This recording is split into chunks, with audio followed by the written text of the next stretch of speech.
Ballari banner ಗಲಭೆ ಪ್ರಕರಣ ಏನಿದೆ ಅದಕ್ಕೆ ಸಂಬಂಧಪಟ್ಟ ಹಾಗೆ ಗುಂಡಿಗೆ ಬಲಿಯಾದಂತಹ ಕಾಂಗ್ರೆಸ್ ಕಾರ್ಯಕರ್ತ ಏನಿದ್ದಾನೆ ಆತನಿಗೆ ತಗಲಿತ್ತಲ್ಲ ಒಂದು ಗುಂಡು ಆತ ಬಲಿಯಾಗಿದ್ದ. ಅದಕ್ಕೆ ಸಂಬಂಧಪಟ್ಟ ಹಾಗೆ ಈಗ ಮೃತ ರಾಜಶೇಖರ್ ಕುಟುಂಬಕ್ಕೆ ಪರಿಹಾರವನ್ನು ಘೋಷಣೆ ಮಾಡಲಾಗಿದೆ. ಮೃತ ರಾಜಶೇಖರ್ ಕಾರ್ಯಕರ್ತ ಏನಿದ್ದಾನೆ ಕಾಂಗ್ರೆಸ್ನಲ್ಲಿ ತೊಡಗಿಕೊಂಡಿದ್ದ. ಅನೇಕ ತಿಂಗಳುಗಳಿಂದ ಅಥವಾ 6 ವರ್ಷಗಳಿಂದಾನೇ ನಾರಾ ಭರತ್ ರೆಡ್ಡಿ ಅವರ ಜೊತೆ ಓಡಾಡಿಕೊಂಡಿದ್ದ, ಕೈ ಕಾರ್ಯಕರ್ತನಾಗಿ ಗುರುತಿಸ್ಕೊಂಡಿದ್ದ. ಆದರೆ ಒಂದು ಗಲಾಟೆಯಲ್ಲಿ ಘರ್ಷಣೆಯಲ್ಲಿ ಆಕಸ್ಮಿಕವಾಗಿ ತಗುಲಿದಂತಹ ಒಂದು ಗುಂಡಿಗೆ ಬಲಿಯಾಗಿದ್ದ. ಈ ಒಂದು ಘಟನೆ ರಾಜ್ಯದಲ್ಲೆಲ್ಲ ದೊಡ್ಡ ಮಟ್ಟದಲ್ಲಿ ಚರ್ಚೆ ಆಗ್ತಾ ಇದೆ. ಈಗ ಮೃತ ಕಾಂಗ್ರೆಸ್ ಕಾರ್ಯಕರ್ತನ ಕುಟುಂಬಕ್ಕೆ 25 ಲಕ್ಷ ರೂಪಾಯಿ ಪರಿಹಾರವನ್ನು ಘೋಷಣೆ ಮಾಡಲಾಗಿದೆ. ಬಳ್ಳಾರಿ ಉಸ್ತುವಾರಿ ಸಚಿವ ಆಗಿರುವಂತಹ ಜಮೀರ್ ಅಹಮದ್ ಖಾನ್ ವೈಯಕ್ತಿಕವಾಗಿ ಪರಿಹಾರವನ್ನು ಘೋಷಣೆ ಮಾಡಿದ್ದಾರೆ. ರಾಜಶೇಖರ್ ತಾಯಿ ತುಳಸಿ ಕೈಗೆ 25 ಲಕ್ಷ ರೂಪಾಯಿ ಹಣದ ಚೆಕ್ ಅನ್ನು ಕೂಡ ಕೊಟ್ಟಿದ್ದಾರೆ.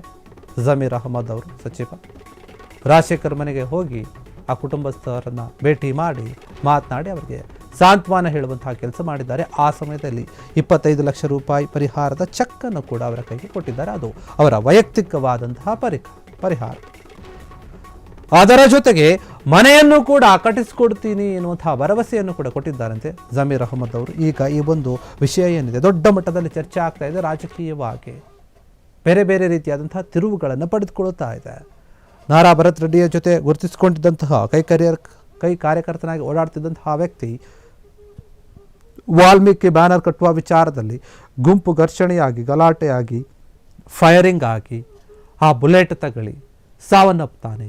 ಮಗನನ್ನು ಕಳೆದುಕೊಂಡಂತಹ ಕುಟುಂಬದವರು ಕಣ್ಣೀರಲ್ಲಿ ಮುಳುಗಿ ಹೋಗ್ಬಿಟ್ಟಿದ್ದಾರೆ. ಇನ್ನು ಮಗನಿಗೆ ಮದುವೆ ಕೂಡ ಆಗಿರಲಿಲ್ಲ.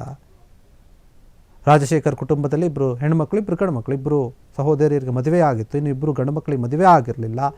ಮದುವೆಯ ಒಂದು ಮಾತುಕತೆ ಕೂಡ ನಡ್ತಾ ಇತ್ತೇನೋ ಗೊತ್ತಿಲ್ಲ. ಆದರೆ ಆ ಮನೆಯಲ್ಲಿ ಅವರ ತಂದೆ BJP, ಮಗ ಕಾಂಗ್ರೆಸ್ ಈ ರೀತಿಯಾಗಿ ಗುರುತಿಸಿಕೊಂಡಿರ್ತಾರೆ. ಎಲ್ಲೋ ಒಂದು ಕಡೆ ಈ ಒಂದು ಗಲಾಟೆ ಈ ರೀತಿಯಾದ ದುರಂತಕ್ಕೆ ತಿರುಗುತ್ತೆ ಅಂತ ಯಾರೂ ಕೂಡ ಅಂದ್ಕೊಂಡಿರಲಿಲ್ಲ.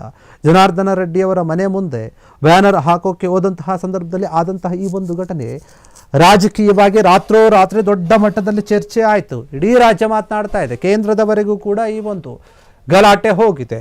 CM ಸಿದ್ದರಾಮಯ್ಯ ಅವರಿಗೆ ಒಂದು ರೀತಿಯಲ್ಲಿ ತಲೆನೋವು ತರಿಸ್ತಾ ಇದೆ. ಯಾಕಂದರೆ ಬಳ್ಳಾರಿಯಲ್ಲಿರುವಂತಹ ನಾಯಕರು ಕಾಂಗ್ರೆಸ್ಗೆ ಮುಜುಗರ ಆಗೋ ರೀತಿಯಲ್ಲಿ ನಡೆದುಕೊಳ್ತಾ ಇದ್ದಾರೆ. ಯಾಕಂದರೆ ಇದು 2ನೇ ಘಟನೆ ಆಗ್ಬಿಡ್ತು. ಕಾಂಗ್ರೆಸ್ನಿಂದ ಮಂತ್ರಿ ಆಗಿದ್ದಂತಹ B ನಾಗೇಂದ್ರ ಅವರು ಅವರ ಸ್ಥಾನದಿಂದಾನೇ ಕೆಳಗಿಳುವಂತಹ ಒಂದು ಪರಿಸ್ಥಿತಿ ಬಂತು. ಯಾಕಂದರೆ ವಾಲ್ಮೀಕಿ ಹಗರಣದಲ್ಲಿ ಸಿಲುಕೊಂಡ್ರು. ಆ ನಂತರ ಈಗ ಭರತ್ ರೆಡ್ಡಿ ನಗರ MLA ಈ ರೀತಿಯಾಗಿ ಒಂದು ಪ್ರಕರಣದಲ್ಲಿ ಅವರ ಹೆಸರು ಕೇಳಿ ಬರ್ತಾ ಇದೆ. ಎಲ್ಲ ಒಂದು ಕಡೆ ಇದು ಕೂಡ ಕಾಂಗ್ರೆಸ್ಗೆ ಒಂದು ಹೊಡೆತವನ್ನು ಬೀಳುತ್ತಾ ಇದೆ.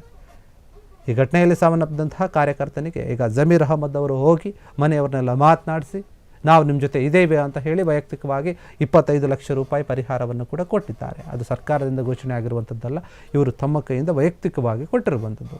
ಹೀಗಾಗಿ ಮುಂದಿನ ದಿನಗಳಲ್ಲಿ ನಿಮ್ಮ ಮಗನ ಸಾವಿಗೆ ನ್ಯಾಯವನ್ನು ಕೊಡಿಸುವಂತಹ ಎಲ್ಲ ಕೆಲಸವನ್ನು ಸರ್ಕಾರ ಮಾಡುತ್ತೆ ಅನ್ನುವಂತಹ ಭರವಸೆಯನ್ನು ಕೂಡ ಕೊಟ್ಟಿದ್ದಾರೆ. ಅದರ ಜೊತೆಗೆ ನಿಮಗೆ ಮನೆಯನ್ನು ಕೂಡ ಕಟ್ಟಿಸಿಕೊಡ್ತೀವಿ ಅಂತ ಹೇಳಿ ಭರವಸೆಯನ್ನು ಕೊಟ್ಟಿದ್ದಾರಂತೆ ಜಮೀರ್ ಅಹಮದ್ ಅವರು.